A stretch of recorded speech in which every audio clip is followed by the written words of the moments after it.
Thank you so much, and thank you to GHD for your thought leadership and what we think is a very critical issue for New Zealand to resolve. We might not be able to resolve it within the first 100 days of this government. We might not be able to resolve it within the next 3-year term of this government, but resolve it we must. And the quicker we do so, in our view, the better. The concept of integrated planning, funding and delivery seems fairly intuitive.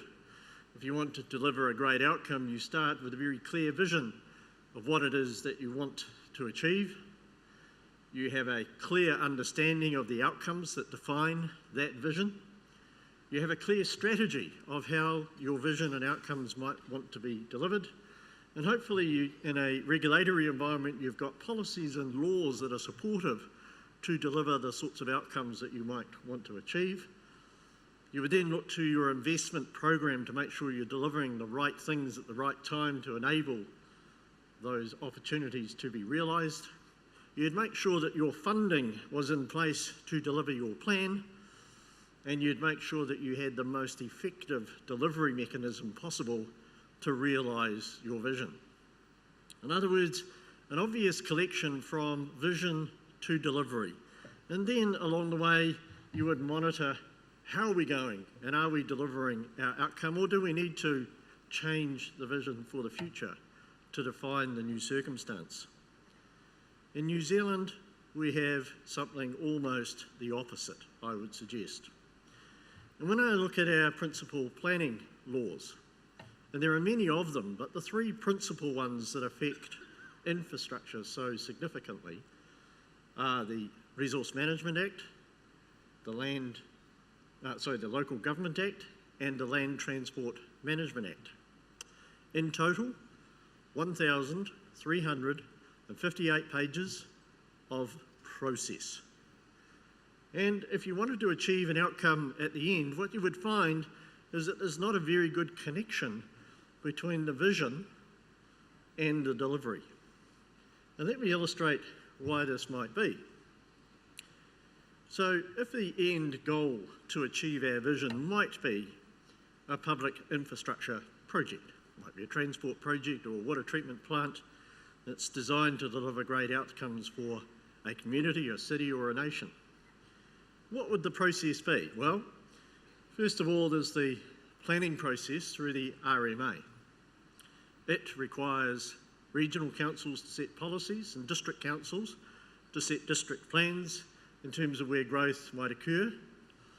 And once that's done, in theory, the market will respond and everything will be fine.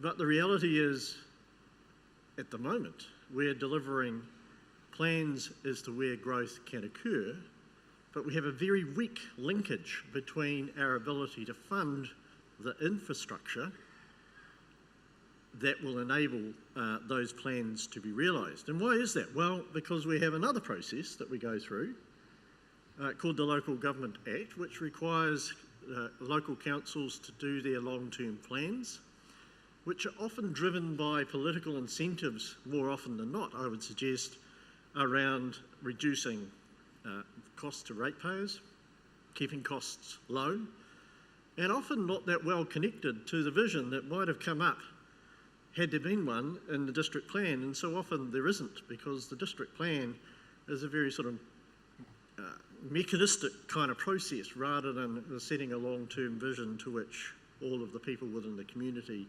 might aspire. Now, that's not to say that is always the case, because there are some fantastic examples around the country where there is really strong community engagement and discussion, but sadly they are few and far between.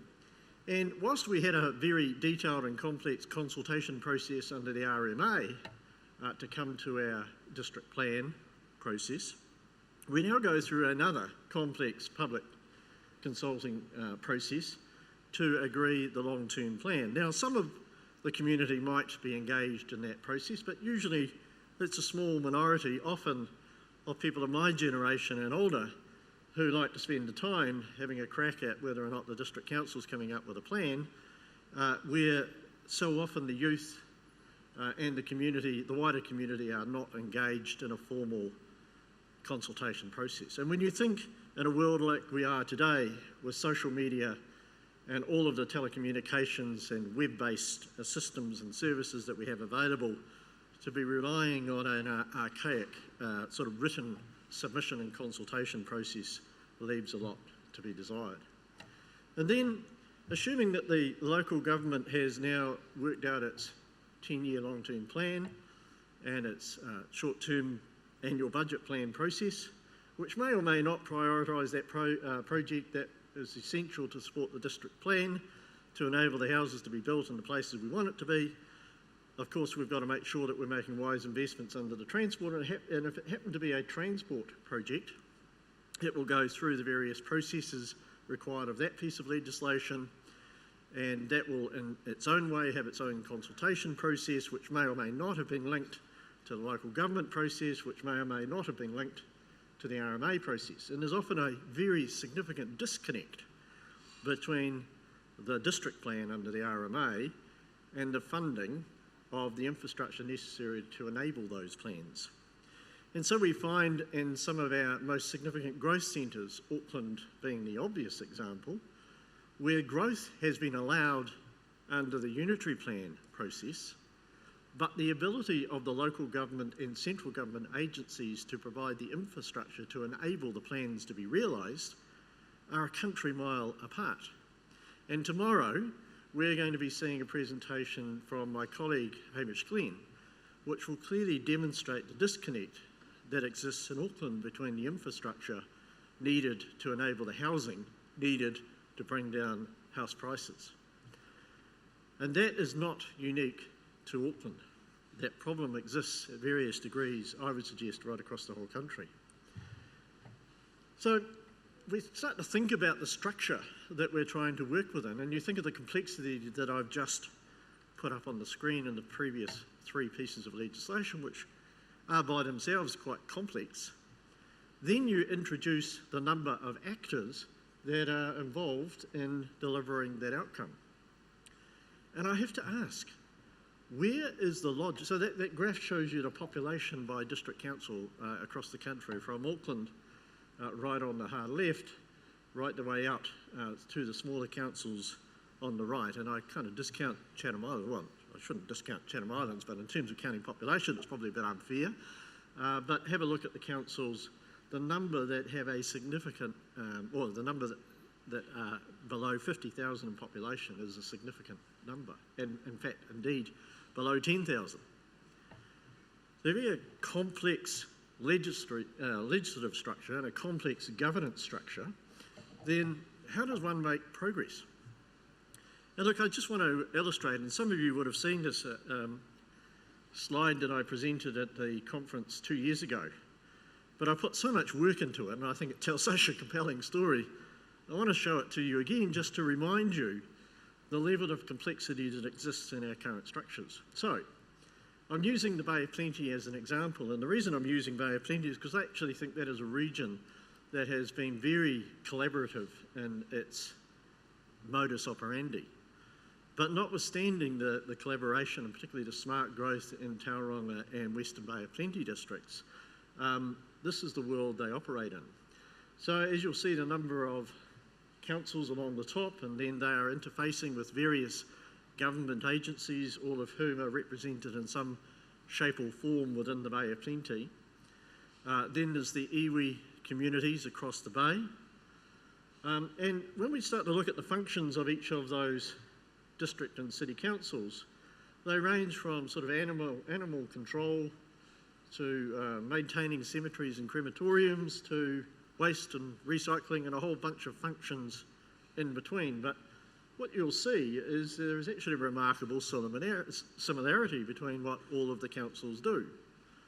Somehow we've convinced ourselves that dividing all of those rather utility functions up into a number of sub-councils as some sort of democratic process will deliver great outcomes. Well, we heard from the water panel before afternoon tea that actually we are a long way behind the UK in the delivery of water, notwithstanding this model of infrastructure delivery. And then they have all of the various regional transport agencies. or entities, often formed to create a common voice across the region. Then there's a number of airports under control of the authorities. They have investment companies operating their various assets, in the case of Tauranga and also the region and the ownership of the port very successfully. They then have various creative or cultural entities. They have a joint or fire authority kind of organisation, civil defence. They have smart growth implementation groups to bring collaboration across the councils. They have numerous economic development agencies. Some have them, some don't.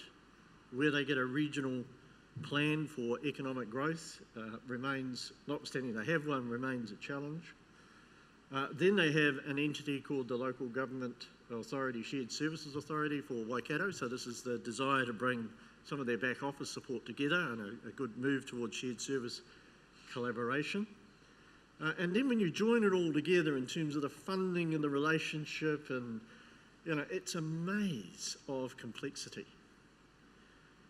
Now, I'll just remind you to the previous slide that I put up with the various acts and the complex process that brings around.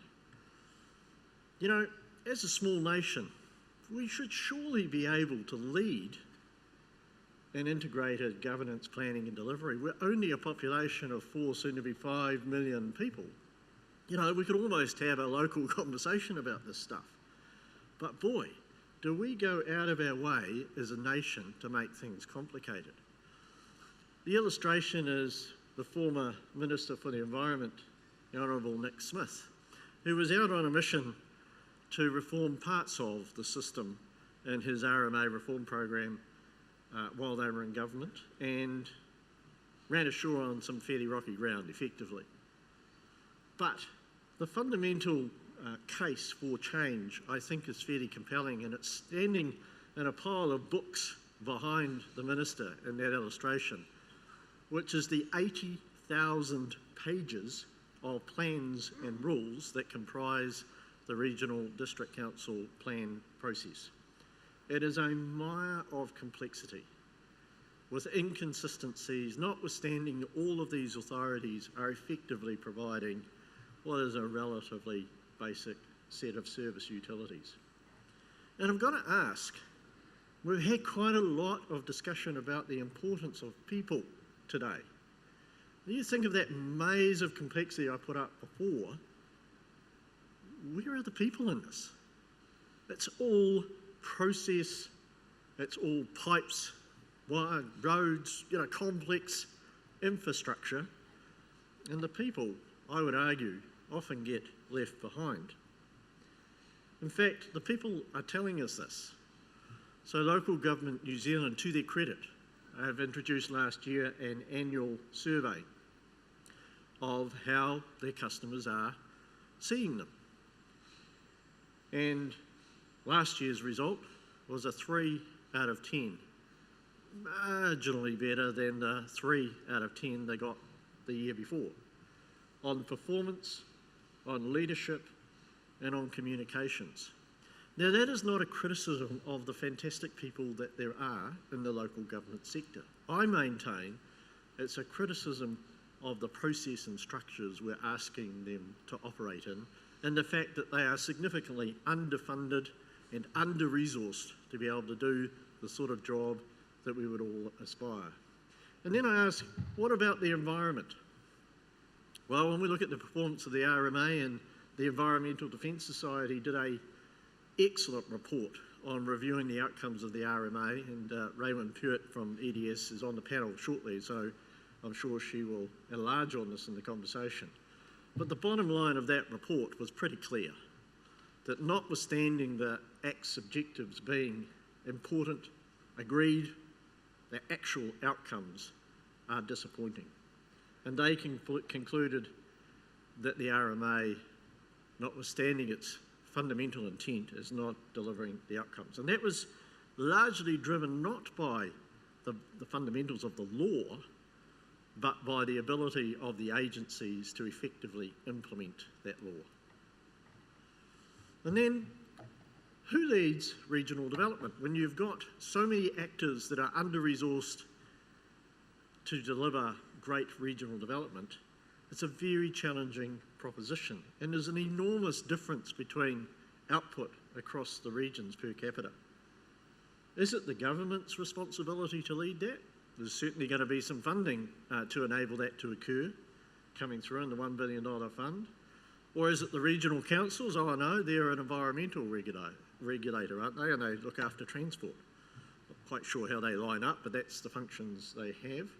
Or is it the district councils? Or is it a partnership? Or is it business? And if so, who takes the leadership role to make sure this is happening?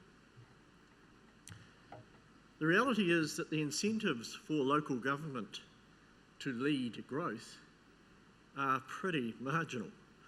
There is the comparison of central government income through taxation versus that to the local government. If growth means all you get is to have to invest in the infrastructure and then go out cap in hand to your ratepayers every 3 years for permission to put the rates up to enable the investment in the infrastructure to support growth, it's a pretty hard row to hoe. And the real dividend goes not to local government, but to central government. It's time for a first principles discussion about the role, purpose and funding of local government to make sure that we get the incentives right. And in reality, good structure should follow function. There are some things that are essentially democratic and people-oriented, and they should be as close to the communities as one can possibly make them. There are other things that are very utilitarian: the provision of water, provision of roads, waste services. The involvement of people in those sorts of decisions, other than very clearly stating what the customer expectations are, is not that great.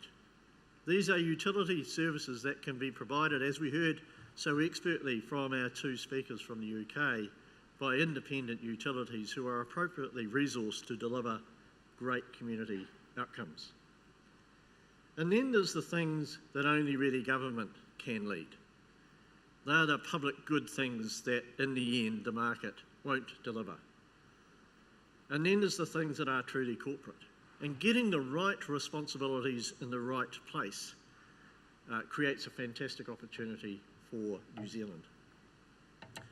2 years ago, I stood in front of this symposium down in Christchurch and made the proposition that it was time for a first principles review of our planning, governance and funding of local government in New Zealand.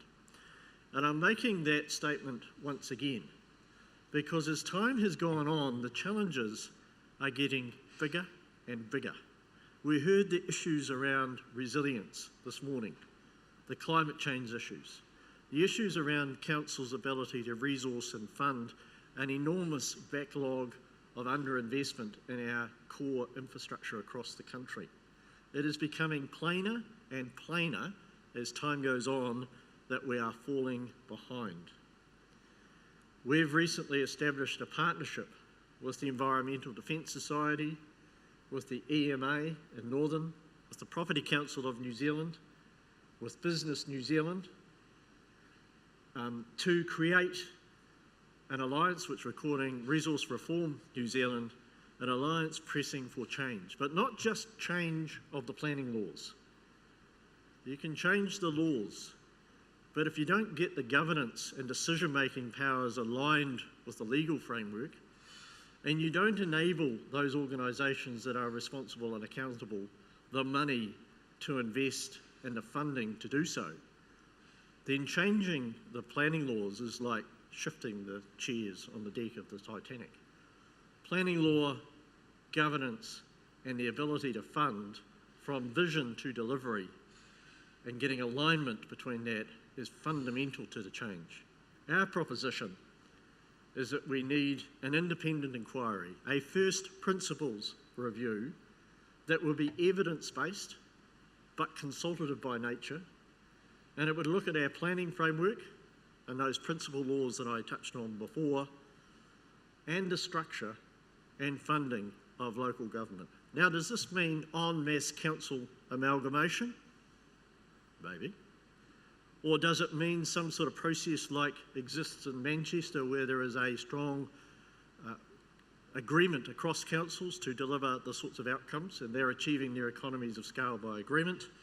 Or is it some other form of change? I don't know. I have my views and I've shared them before, but I think it's really important that we have the national consultation and process. So an independent commission, and look, it probably won't happen within the next 100 days of this government, but we should all work collectively to encourage it to happen within the next 3 years of this government. And our mission as a group is to build that momentum of the 5 organisations into 50 organisations that are saying, government, it's time for change. Thank you.